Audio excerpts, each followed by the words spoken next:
I was intrigued by a comment that was submitted to Just Me and My Vibrato by Arthur Mendez.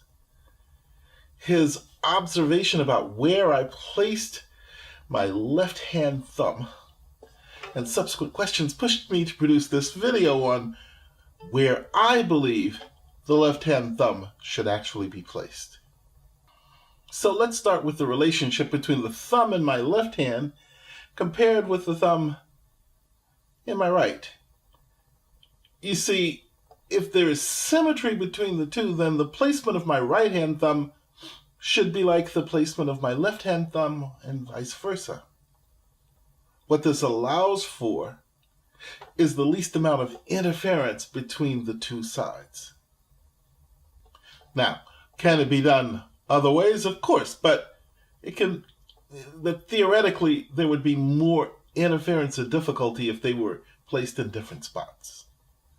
So with that in mind, let's have a look at how and where I place my left-hand thumb.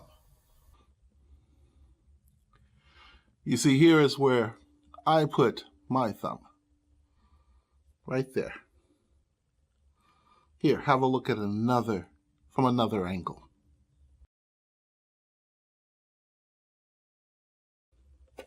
Or look at it from the other side.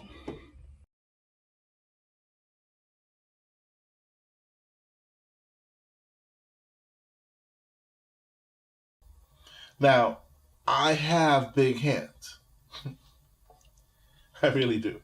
I once placed, though, my hands inside pyramids. My hands were dwarfed. It was like, my hand looked like this. This was my hand, his hand.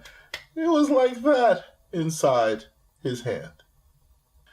So you see, it really depends on how big or how small your hands are, as the setup is totally dependent on this. What one has to look out for, though, is the placing of the thumb underneath the neck, as this would invite pushing up or squeezing with the thumb, which in my book is a definite no-no. As to how high or low, again, this depends entirely on your hand size, but do not, I repeat, do not force anything. I give my thumb free range within the parameters that I've set. Now, as we go up the neck to the body of the instrument, I don't dictate any movement of the thumb that is not related to the movement of the hand. In other words, I don't say this way, then that way, or no. It all moves together.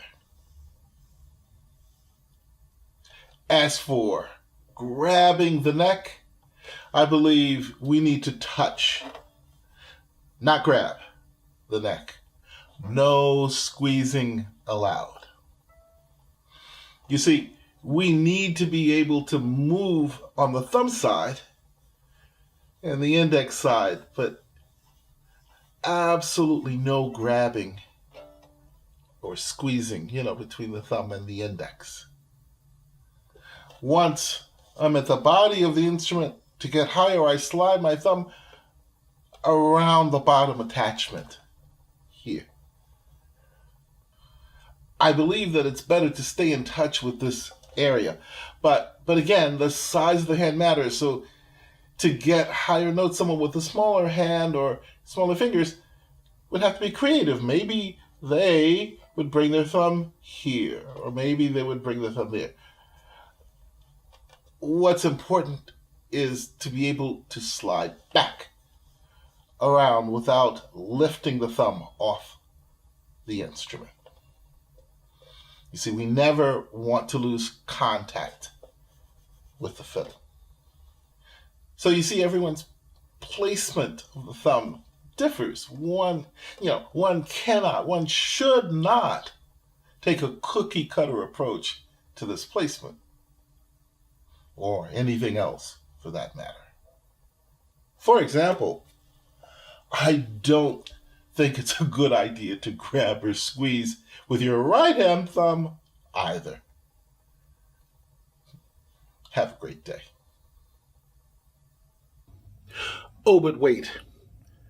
I've spoken about not being tense, but I've not shown you how to avoid that tension. So why don't I show you some things to avoid that could lead to that kind of tension with your thumb. One thing to avoid is stretching your fingers this way. Stretching your fingers that way puts a lot of pressure here, which can lead, there again, to pressure here. Tension. Another thing to avoid would be extending the wrist backwards like that, because it puts pressure into the string. Pressure in the string will make you want to press up, push and squeeze with the thumb. Obviously, one thing you want to avoid is squeezing between the thumb and the first finger, the index. Obviously, that will get you a lot of tension.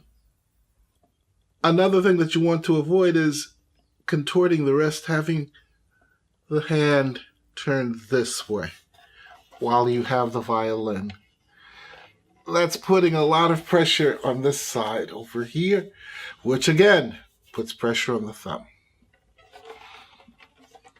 And of course, you really want to avoid using the bicep, because that use really tightens up everything on the muscularly over here, which again causes the thumb to be tight.